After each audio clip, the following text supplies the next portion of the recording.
Coach, hey, thanks for joining me today on this Simple Coach to Coach interview. I do appreciate it, although I am going to tell you it pains me that this is Christopher Newport, since you all beat us, the University of Mount Union Purple Raiders, in the men's basketball final.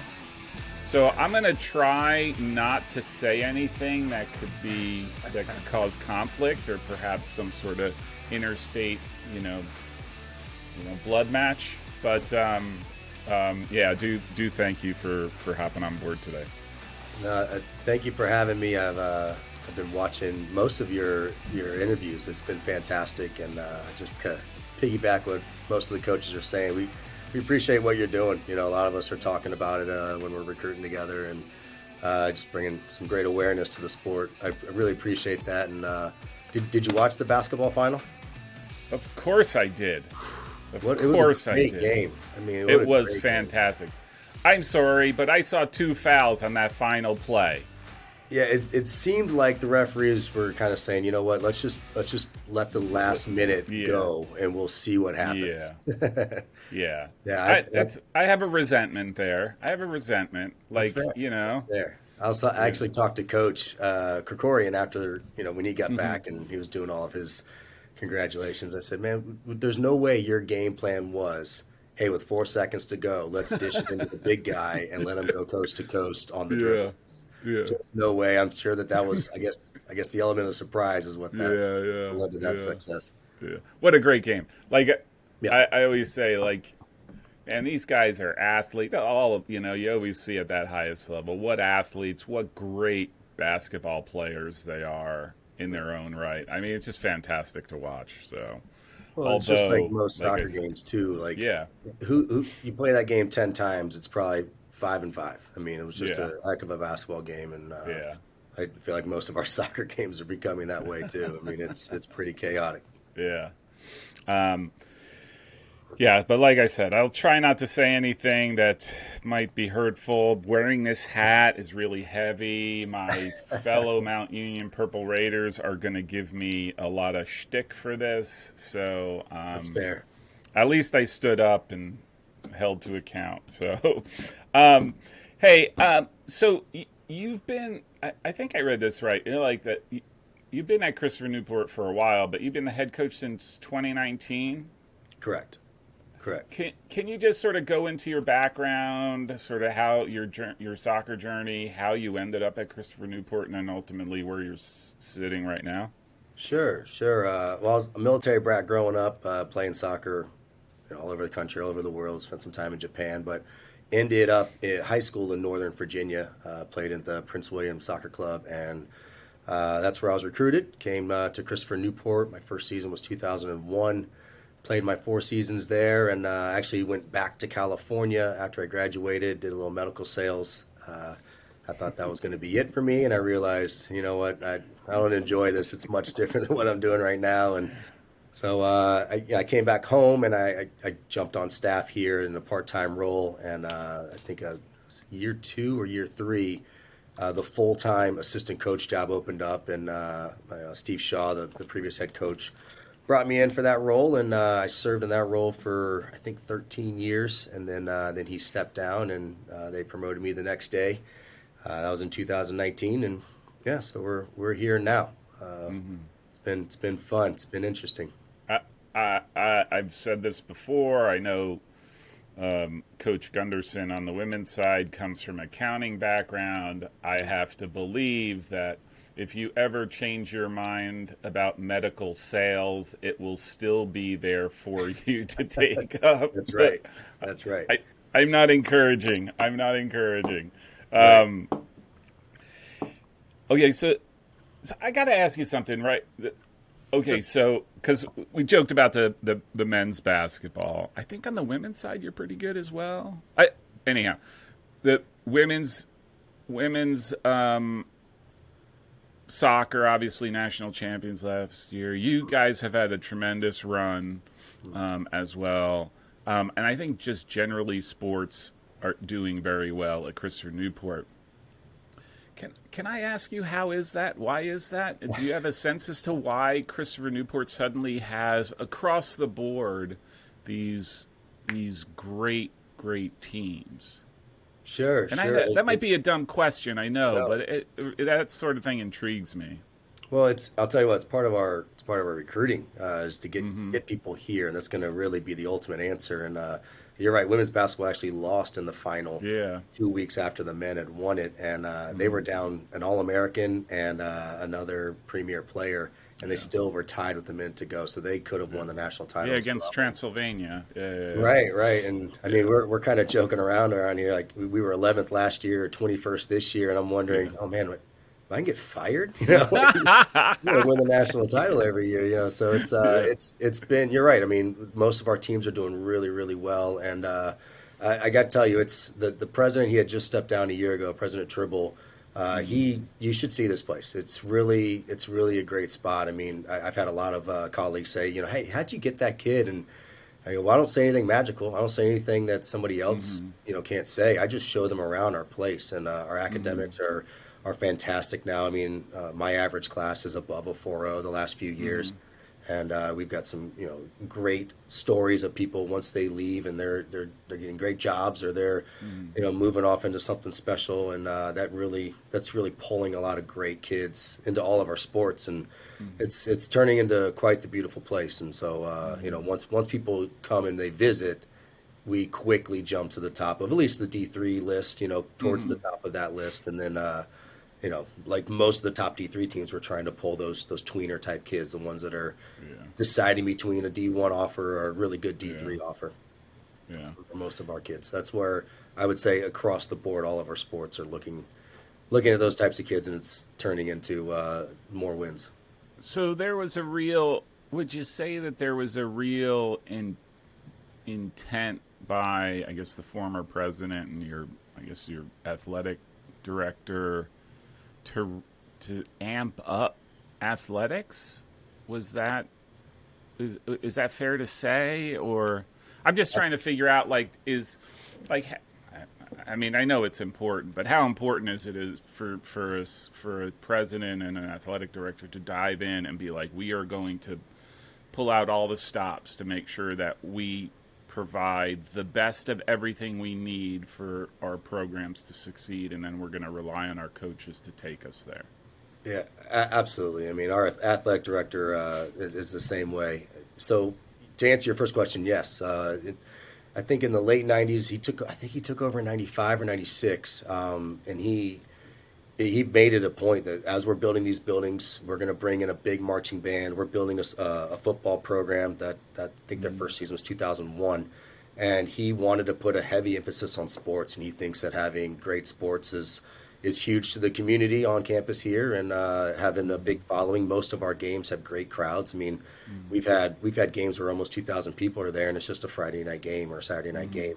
And it's the support across all the teams is huge. And yes, the president has made it a massive impact. He wanted it to be special. And here we are. We're getting a brand new president. He's coming down from the Coast Guard Academy, and we were all in athletics for for 20 years now. It's kind of been trending in this direction at Christopher Newport, and we were getting a new president, and we were all kind of like, okay, what's going to happen now? And the great news is this guy played college athletics, and I got to actually talk to the Coast Guard coach, the soccer coach at the Jefferson Cup, and he was so happy for us for who we were getting. So we think the train's going to keep rolling, and we're really excited for when he gets here in the summer. That's fantastic.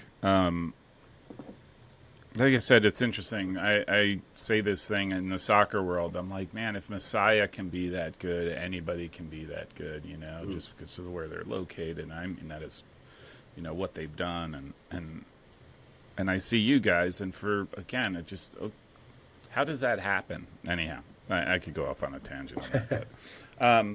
But, I mean, having been a player, you're at Christopher Newport, I mean, basically for the last 20 some odd years. Do you see have players gotten better? Yes.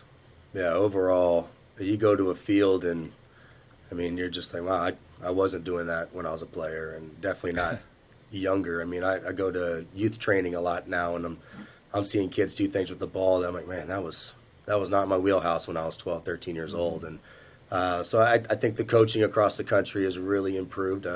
Of course, it makes sense. As soccer grows, there's more people that played it, and then there's more people that are giving back to the game after they're finished. And, it's speeding up the process around the country. And, yeah, I mean, I'm going recruiting, and there are kids that 10, 15 years ago I would have been all over that I'm quickly saying no to, and it's really bizarre. And the level is very high, and it's been fun. I mean, now you go play anybody, and there were games 15, 20 years ago at CNU where I was like, well, this is probably won't be that too hard. It won't be that hard of a game. Yeah. And now I feel like everybody's good. Everybody, if you're out there and you're getting your work done, you're finding good players. And I was joking with a couple coaches, and we were just sitting at the Jeff Cup, and we were laughing. We're like, if you hadn't started recruiting yet, and you just started today at the Jeff Cup a couple weeks ago, you could find 10 players to add to your roster right now that would help you. And they're still available today, and it really is speaking to the amount of coaches that are out there doing a good job at the youth level.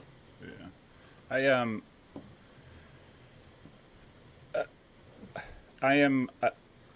I've noticed that, and I don't know how to say, like, even the bad teams, like even the teams that you're like they in their conference or whatever are on the bottom, even those guys can compete. They might be lacking certain pieces or whatever. That to me is now the difference. Whereas it's not necessarily the quality; it's just they're missing something that you, for example, have captured, right? And that's what they're building towards, which is remarkable. Because back in my day, it was easy game, not so easy. You sort of could judge it that way ahead of time, and I don't think anyone can afford to do that anymore. No chance. Hey, could you talk to me about? You're pretty much the first coast-to-coast conference coach that I've spoken to, and could you just talk a little bit about that? The conference. I know you got Whitewater in there, Mary Washington. I mean, it's kind of unique, especially given D3 and budgets and all that kind of thing, and you've sort of opened up the whole country. So if you could talk about that would be great. Sure. I actually love it. It was definitely when the AD introduced it to us, and we were basically, they said, you're not going to have a conference regular season. And so immediately all of us were like, well, what are we supposed to do? And I think that a lot of us figured it out. So I'll kind of give you the backdrop. So Coast to Coast Conference stretches from UC Santa Cruz in California all the way to Salisbury is probably the furthest east on the eastern shore in Maryland. And everything in between, like you mentioned, Whitewater and Platteville in Wisconsin, and us in Mary Wash in Virginia, and Finlandia is actually closing their doors. You have the Pratt Institute up in New York, and so there's a lot of schools in between, and we're not playing any games. And so that was the original challenge, and I love it. Now I've been able to, like you said, usually every conference has a few teams that may be towards the bottom in their record wise, and now we're just replacing those teams with super high SOS teams. We're not shy from playing people, and so it's been great for us. We play Mary Wash twice, we'll play Salisbury twice, and those are just historically big battles between all three programs, and so those games won't go away, and we've got great relationships with the ODAC, and we played Craig at Hopkins a couple years ago, and we'll go on some big trips to fill in any blanks that we have, but it's been an interesting change, but we've adapted well. We love the conference, we love the situation we're currently in. So let me get this straight. So you don't play conference schedule. The only time you play conference tournament?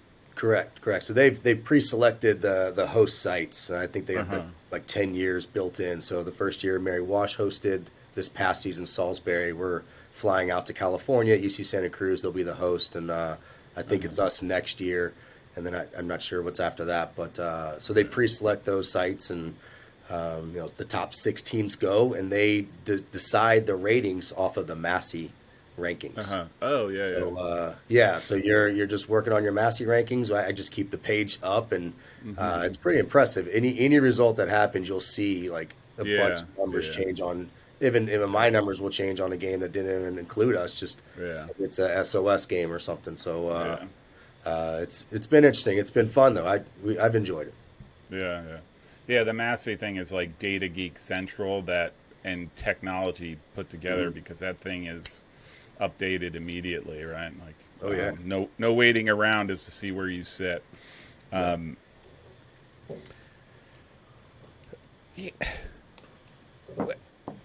know, how big of a deal is culture for you and your program and sort of what you're doing there? Or is it,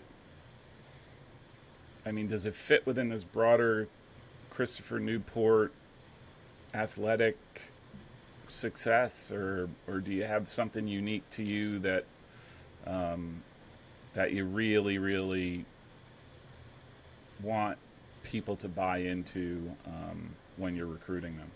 Sure. And it's interesting. I talk to kids all the time in the recruiting process, and they'll ask, what's your team culture, and it kind of makes me giggle. And I'm always wondering, is there a coach out there that isn't saying we have great culture? I mean, I can't imagine a coach is like, oh man, our culture's terrible. We need you to come in and save us. It's not going to happen. And I mean, the reality is, all of our programs, culture is something you have to work on every single day. Culture's really easy when you win a big game and a bunch of people got in the field and you're in the locker room and everybody's smiling and having a good time. Culture's really easy, and it's tested when you got a long bus ride home after a very disappointing loss, and that's where the culture's really tested. And we of course we focus on it. We talk about things all the time. I think that the school will bring in some of that on its own. You have to be a good student here. You have to work hard here, and so a lot of that brings in certain types of kids, and so it definitely makes it easier to build the culture naturally. But there's a few things we do. We let the boys play, and so sometimes they get after each other in practice, and we do this thing called hugs and high fives. Right when the practice is over, you can tell some of the guys are like, man, that was a tough tackle or something like that. And all right, let's go. It's time. 5 each. And they all know it's hugs and high fives. And they just, they all smile in. And you'll see a couple of the guys that may have gotten after each other will, they'll see, seek each other out to make sure it's taken care of. And then, we just focus on things when we're on the road or in the locker room. We don't let anything get in the way of just the journey of moving forward and winning games and, getting the ultimate prize. And we got a great locker room set up. We got a big TV in there, some couches, and allows the guys to be in there all the time. And they're always together. I've taken kids on walks in the recruiting process, and I'll walk in the cafeteria, and there's 20 of the guys just sitting there eating together. And so most of it's on them. They're doing a great job, and we try not to get in the way of that. But to your point earlier, the school does help in that process. Yeah, I got to believe like there's like this other expectation, right? Like if you're coming to Christopher Newport, obviously the academics and all that stuff. But then if you're coming as a student athlete, holy smokes, you don't want to be, I always say it's always the camaraderie and all of that. And you don't want to be that guy left behind, or you don't want to be that one who's like, oh, they don't belong here because of whatever the reasons are. Okay, so where do you mostly recruit from? Are you because I think you're a state school or considered a state school? Do you just recruit in Virginia? That's where the bulk of it is. I mean, it's cheaper for the Virginia kids, so we know the state as well as we possibly can.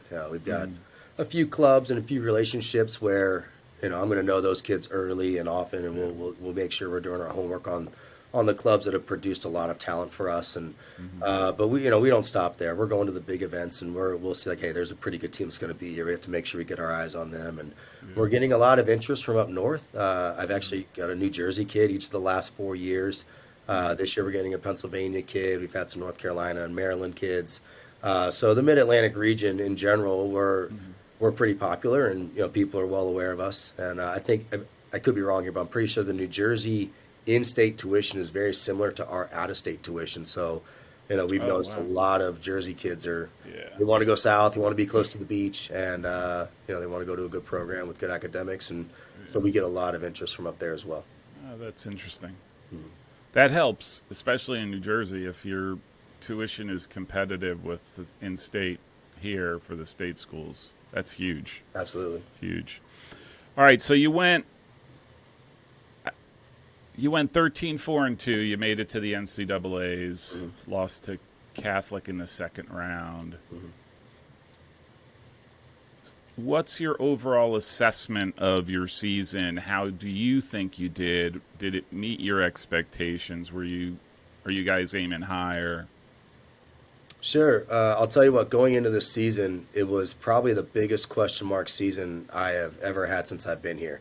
We lost a huge chunk of guys. So we were in the Sweet 16 the year before. We lost to WNL in a great game, and that starting lineup only had one guy in the same position in the opening game in August than this past season. And so, going into recruiting and going into the summer, we were trying to make sure we're organized with everything. There was a lot of question marks. There was a lot of camp battles. This year's a little different. We're returning a lot of starters, so we feel like we have a lot of things already set in stone with what we were going to do. So going into the season, the expectation was, we're always expecting to win and go play, and we'll play anybody, and we want to win every time we're on the field. But we really were kind of unsure. And but as the year progressed, we had some ups and downs early, and I'll tell you that the beating against Messiah was probably the number one thing that turned the season around for us. That was one of those. Really? That was one of those long bus rides home where you're like, all right, what's going on here? Maybe I need to find a new job. So, but they have an excellent program. We made a mistake. Yeah. We approached the game differently than we should have, and we changed because of that. And the boys bought into it, and we got a bunch of guys that trust us and believe in us, and they want to do well, and so they bought into the changes. And I think we had a pretty good second half of the season, to the point where we were really disappointed we didn't get out of the first weekend. And we were, by that time, we expected to make a great run, and you can ask the guys, they're very disappointed that we were going home that night and not playing.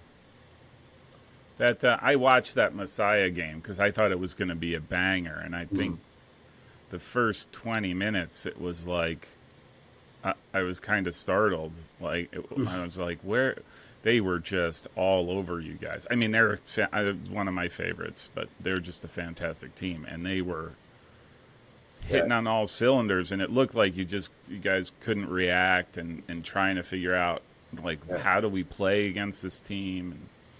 So we've played Messiah quite a bit over the years, and I'll tell you what, I thought that was the best team that I have seen as a coach since I've done this. I mean, they were incredible, and we gave them a gift. We sat a little bit on them, and it's interesting. The Williams coach called me going into the tournament, and he was in that great pod. I think NYU, Williams, Messiah, and I forget who the fourth team was. And he calls me, and I said, look, I'm going to do you a favor. I'm going to send you our film, and I'm going to send you the NYU film because we had that as well.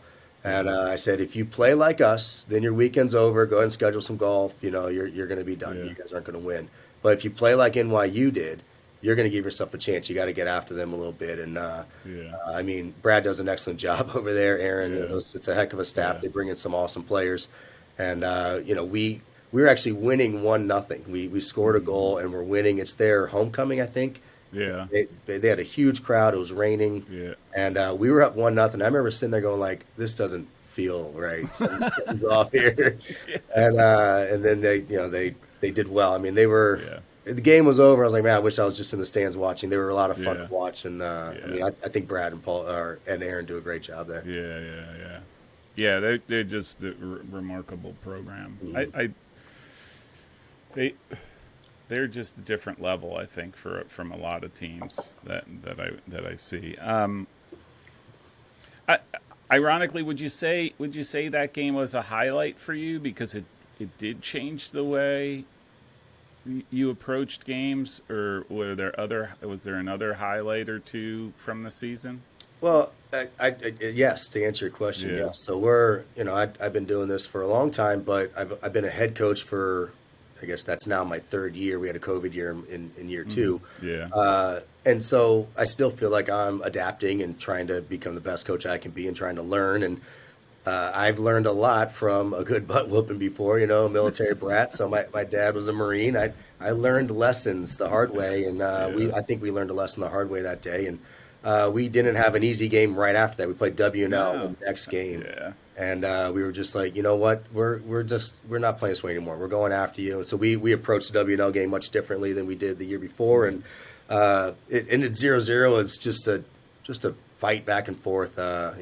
Mike does a great job there with John. And until Kutsinzera and Sam Bass figured out a few things. The last 10 minutes got pretty interesting in WNL. Those two boys are like, all right, we're just doing this stuff on our own. And they were doing things that I'm sure Mike would not have been happy with, but it was working because they're just such talented young men. Oh, my God, yeah. Some of our guys, and I was like, we're gonna start fouling these guys right in the middle of the field. We're adding a new tactic to the game, but yeah, you're right. We learned a huge lesson that day, and we applied that this past weekend. We played William and Mary, and we weren't sitting. We were just going to come after you. We wanted to play after them, and we wanted to see what we were all about. And it could have left us exposed, and the game actually went pretty well, but.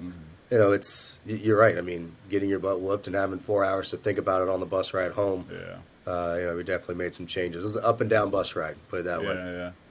I mean, look, there is something to be said, right? Because you did go in the regular season. You went 4-1-1 after that, tying Washington and Lee. You beat Salisbury twice. I don't understand, but okay. So you played them. I guess you played them twice, but yeah. So so you did learn something from that. Yeah. That's for sure. That's for sure. Was there anything that you thought was like a real challenge for you throughout the season? Like, there's always a couple things. Yeah. The pros like personality or. Sure. We actually had a super interesting start in preseason. Our starting goalie stepped away from the program. He was having a family situation. We had to step away. And so we went down to 3 goalies, and none of those 3 goalies had any extensive playing experience with us at all. One was a true freshman, and 2 were goalies that were 3rd and 4th, and so they hadn't played at all. And so that was a huge question mark.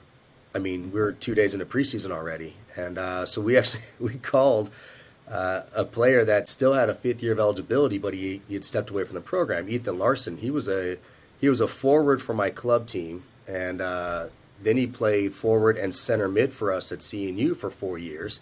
And he graduated and stepped away from the program to focus on his master's degree. So he was still a student at Christopher Newport, getting his master's in teaching, and he didn't want to come back and play because he was going to be teaching until 2 or 3 o'clock, and then he'd have classes. So he was never going to make training, and he didn't think that was fair, so he decided to step away from the program. And I've known Ethan for a long time. I told him, just keep your phone close. If something crazy happens, I may give you a call. And, something crazy happened day 2. And I said, hey, you played a little bit of goalie in high school. What are your thoughts of coming back and playing some goalie? We needed a 4th for training, and he's all business. Ethan's all business. And he looks at me and goes, well, am I going to start? I said, well, I don't know. You know how we are. You have to earn it. If you come in, I mean, you're going to have every chance to start and play. And he earned it. He did really well. Really? We're going into the opening weekend game. We're playing, was it Covenant? Covenant? Eastern? Eastern was the first game. Covenant, I think, was game 2. And I'm looking at my staff, and we're kind of like, are we really going to do this? Are we going to start? This kid's been playing midfielder for us the last few years. And so we, like I told you, we lost a lot of guys. So we were testing a lot of things that night. And so I said, all right, let's start Ethan. He's the one that has the most experience. Granted, he didn't have gloves on when he was playing. And he pitched a shutout. We won 1-0. And then we won the next game. And I'm like, well, we're just going to roll with this until we can't roll with this anymore. And I'll tell you what, he made some big saves throughout the year. Our home game against Mary Wash, he had a great save at the end, and it kind of saved the game for us. And then, he saved a bunch of PKs throughout the year. I would say there was probably 2 goals all season where I'm like, all right, maybe a goalkeeper with a ton of goalie experience might have got that, but the rest would have dealt with it differently. Right, Yeah. He handled it well. And, you talked about culture earlier. He brought such a great leadership aspect to the program, too, being here for 4 years already. And a lot of the guys, supported him, and, he took him under their wing, and the goalkeeper room was awesome and had a lot of support for him as well. And I honestly think that decision and that, him coming back was the reason that we were able to sustain some success throughout the year and go as far as we did. That's remarkable. As a former goalkeeper who converted to center forward my senior year, that's just an awesome story. I love hearing He was that. first team all conference too, so Oh he my got an award gosh. out of it as well. So yeah, it's a great story. We'll going be telling it for a go long time. yeah, going from hey, I'm just going to concentrate on teaching Yeah. to that's Oh yeah. to starting. That's just great. Um, all right, you only really had what, the two ties. I'm just looking at your schedule just to. You only had the two, one. Yeah, W&L, and then the conference Yeah, final went to PKs with Mary Wash. yeah, yeah. But so it really didn't impact you in the regular season. But do you have any thoughts on the no OTs during the season? Is it something that you're okay with, or?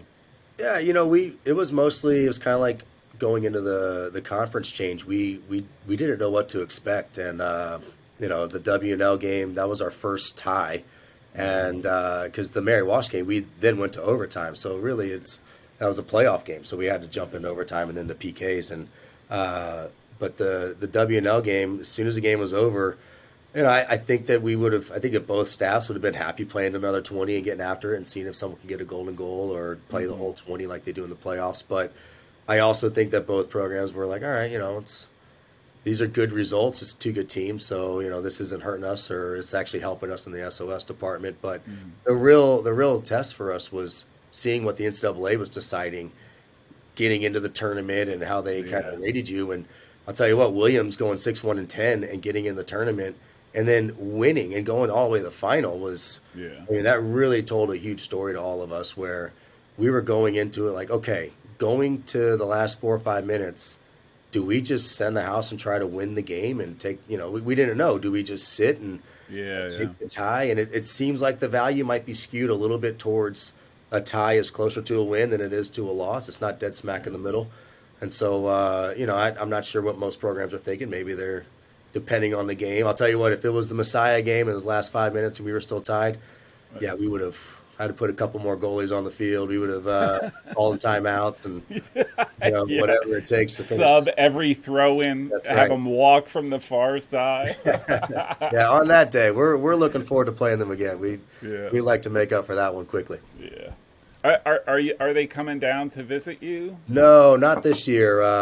So Brad that year, he put out a blast, and we're always looking for games. We're pretty creative trying to find games, and he put out a blast. He couldn't find someone to play them on their homecoming, and it was that weird last Sunday or Saturday Yeah, in September where a lot of programs are starting their conference, yeah, and so I reached out, said, "All right, man, we're coming. We'll see you."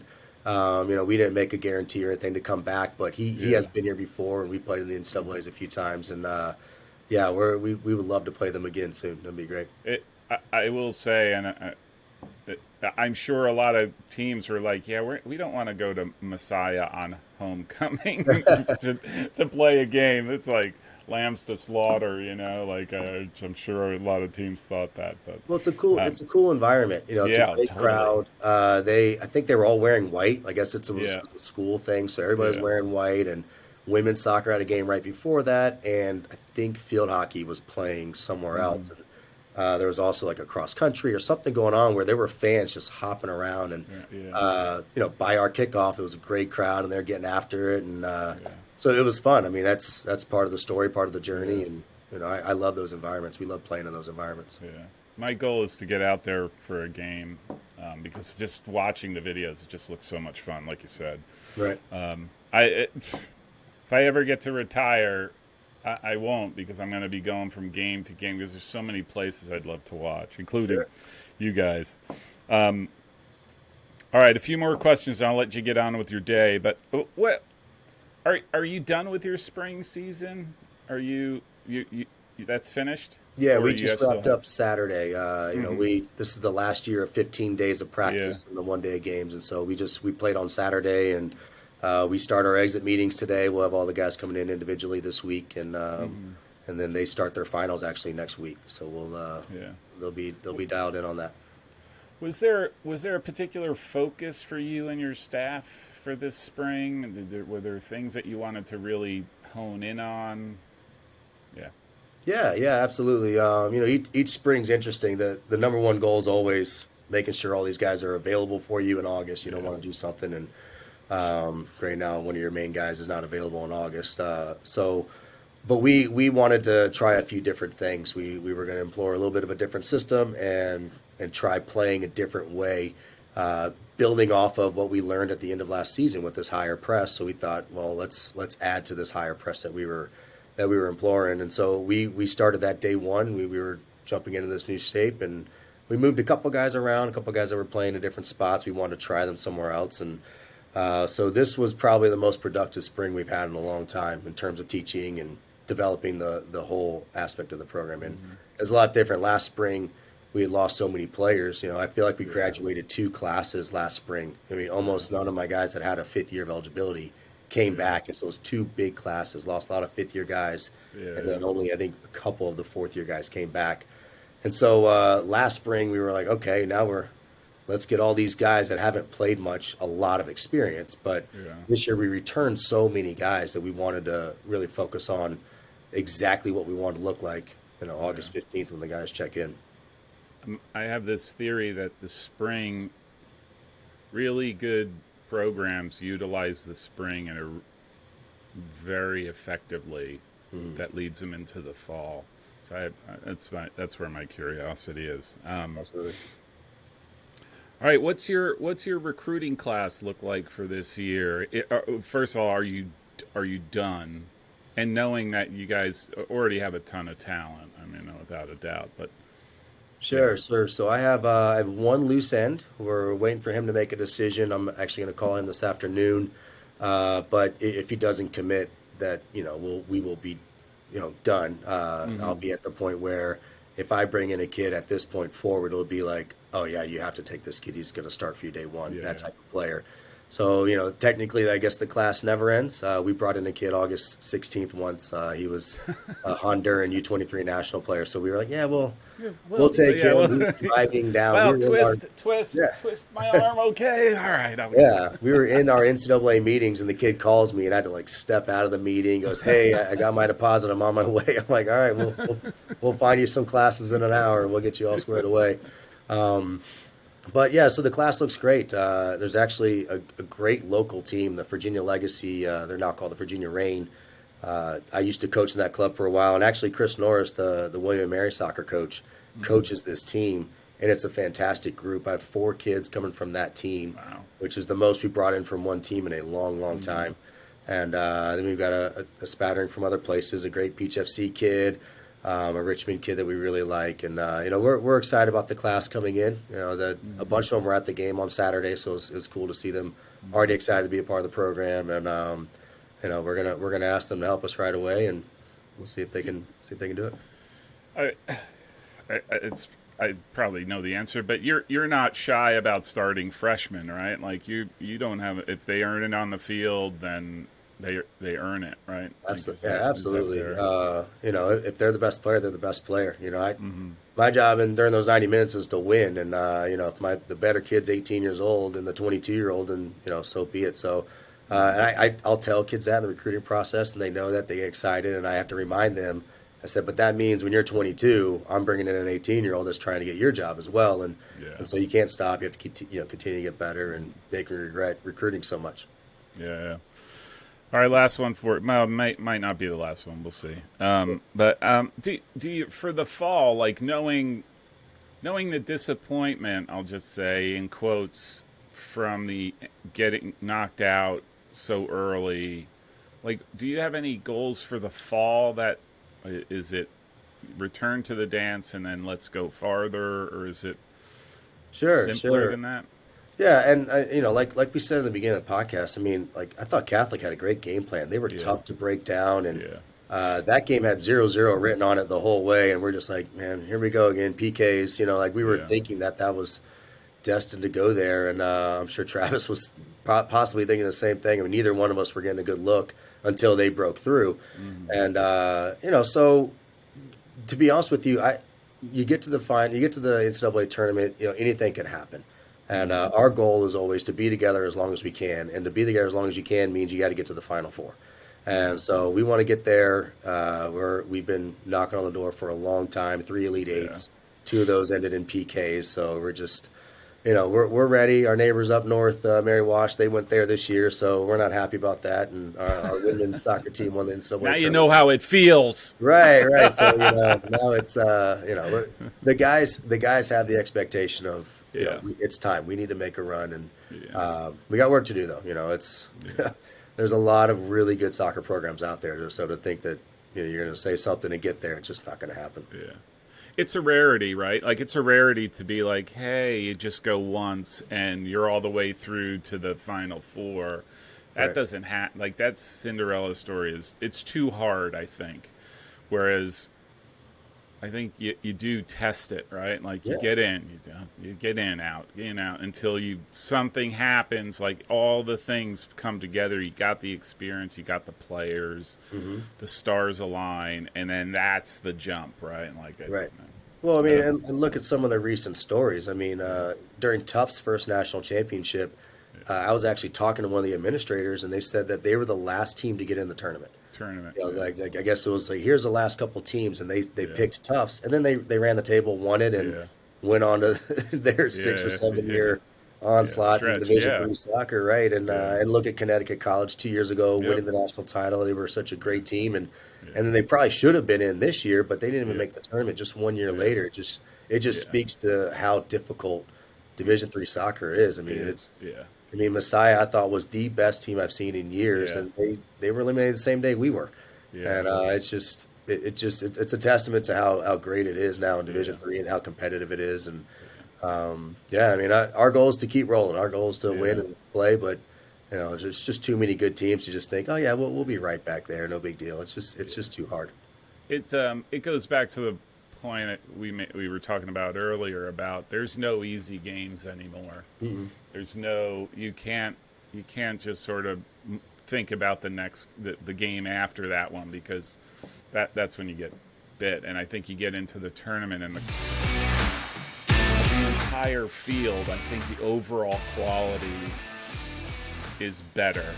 And so that just makes it harder, because obviously the best teams, right, their margin to be better is a lot smaller than some of these smaller teams that are just sort of, building their reputations and whatnot. I think it's just super hard. Yeah, I agree. All right, Coach, you were a gentleman. I appreciate you being kind to me and my wounded self. This was I really enjoyed our conversation today. Really do appreciate it, and hopefully in the fall, before the season starts, maybe we can connect again and talk a little bit about the upcoming season, where things are. I'll be cheering for you guys. Love it. No, thank you very much. I really appreciate it, and anytime you want to chat, we'll be available. We really appreciate what you're doing. Thank you. All right, Coach. Thanks, Coach. Have a good one.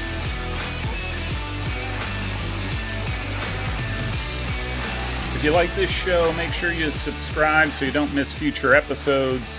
You can also find me on anti-social media on Facebook, Twitter, and Instagram. Thanks. This is a message from my Chief Marketing Officer. I think this keeps him happy.